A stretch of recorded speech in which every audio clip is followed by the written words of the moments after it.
ഇങ്ങനെ ഒരു hate campaign നടക്കുന്നത് ആ ഒരു ഫോൺ കോൾ സംഭാഷണത്തിന് ശേഷം ഇത്രയും നാൾ കഴിഞ്ഞിട്ടും അത് ഉണ്ടെന്നുള്ളതാണ്. അതിനുശേഷം ഒരു കോംപ്രമൈസ് ടോക്ക് നിങ്ങൾ രണ്ടുപേരും തമ്മിൽ ഉണ്ടായിട്ടുണ്ടോ? ഇല്ല ബ്രോ, പേഴ്സണലി എന്നെ ഫോണ് വിളിച്ച് എന്റെ അച്ഛനും അമ്മയ്ക്കും, ഞാൻ ആ വ്യക്തിയുടെ അച്ഛനും അമ്മയും ചീത്ത പറഞ്ഞിട്ടൊന്നും ഇല്ല. എന്നെ വിളിച്ചിട്ടാണ് ബാഡ് വേർഡ്സ് പറഞ്ഞത്. And the very next day he posted something in social media. ഞാൻ ആ വ്യക്തിയെ വിളിച്ചതിൽ എനിക്ക് ഒരു തരത്തിലുള്ള എന്താ പറയുക ഖേദവും ഇല്ല.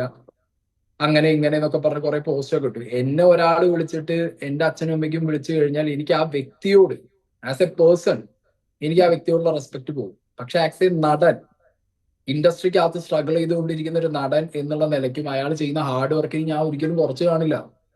ഞാൻ അങ്ങനെ കാണുന്ന ഒരു വ്യക്തിയോ അല്ല. ഞാൻ എന്റെ റിവ്യൂസിൽ എവിടെയും ഞാൻ ഇതുവരെ അങ്ങനെ ചെയ്തിട്ടില്ല, ഇനി ചെയ്യാനും പോകുന്നില്ല. ഞാൻ പറയല്ലോ, വെരി എവിഡന്റ് ആണ്. അങ്ങനെ ചെയ്യാനാണെന്നുണ്ടെങ്കിൽ എനിക്ക് അതിന്റെ ടീസർ ഇറങ്ങിയ സമയത്ത് തന്നെ ചെയ്യാം. പക്ഷെ ടീസർ ഇറങ്ങിയ സമയത്ത് ഐ വാസ് ലൈക്ക് വാവ്.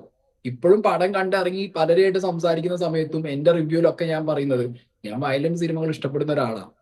അല്ലാതെ ഇത് ഈ ഉണ്ണി മൂന്തൻ സീക്രട്ട് ഏജന്റ് എന്നുള്ള സാധനം ഇക്വേറ്റ് ചെയ്യുന്നവരെ ആലോചിച്ചിട്ട് അവരെ സൂചിപ്പിക്കാൻ വേണ്ടിയിട്ട് എനിക്ക് വന്നിരുന്നിട്ട് കംപ്ലീറ്റ് ഉണ്ണി മൂന്തൻ അടിപൊളി എന്ന് പറഞ്ഞു പടം അടിപൊളി എന്ന് പറയാൻ പറ്റൂ? നമുക്കൊരു പാറ്റേൺ ഉണ്ട്. നമ്മളൊരു സിനിമ കാണുമ്പോൾ നമ്മൾ ആസ് എ പേഴ്സൺ എനിക്ക് കുറെ പോയിന്റ്സ്, എനിക്ക് കുറെ ബോക്സസ് ടിക്ക് ചെയ്യണം. പേഴ്സണലി ഞാൻ കാശ് കൊടുത്ത് കാണുന്ന സിനിമ എന്റെ പേഴ്സണൽ ഇഷ്ടങ്ങൾക്ക് കുറെ ബോക്സ് ടിക്ക് ചെയ്യണം. അത് ടിക്ക് ചെയ്തില്ല എന്നുണ്ടെങ്കിൽ അത് ഏതൊക്കെയാണ് എനിക്ക് പേഴ്സണലി കണക്ട് ആവാത്തത് എന്നുള്ളത് പറയുകയാണ് ഞാൻ എന്റെ ചാനലിലൂടെ ചെയ്യുന്നത്.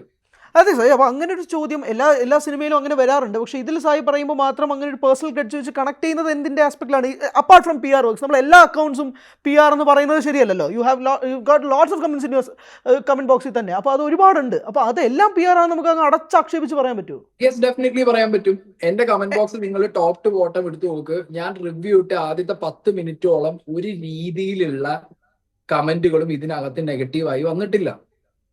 ആൻഡ് ആഫ്റ്റർ 10 to 12 minutes, ഞാനിത് ഓഡിറ്റ് ചെയ്യുന്ന ആളല്ലേ, ഞാൻ വർഷങ്ങളായി ഈ പരിപാടി തുടങ്ങിയിട്ട്.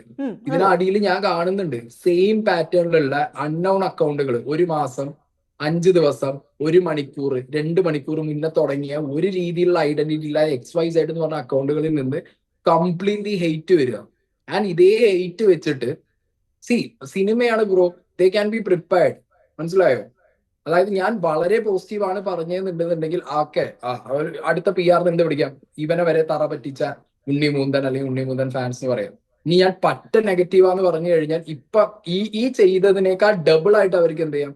പ്രിപ്പയർ ചെയ്തിട്ട് PR ചെയ്യാം. കാരണം എന്റെ പഴയ വീഡിയോയിലും ഞാൻ പറഞ്ഞ നല്ല കാര്യങ്ങളൊക്കെ വിട്ടിട്ട് അതിലുള്ള എന്നെ പേഴ്സണലി എന്താ പറയാ, നമ്മളുടെ ഒരു വില കുറച്ച് ഒരു പരിപാടി ഉണ്ടല്ലോ, അങ്ങനത്തെ നമ്മളെ ക്രെഡിബിലിറ്റി പൊട്ടിക്കുന്ന രീതിയിലുള്ള ഒരു കാര്യം. അതായത് തലയില്ല വാലും ഇല്ല, നമ്മൾ പറഞ്ഞ നല്ല കാര്യങ്ങളും ഇല്ല.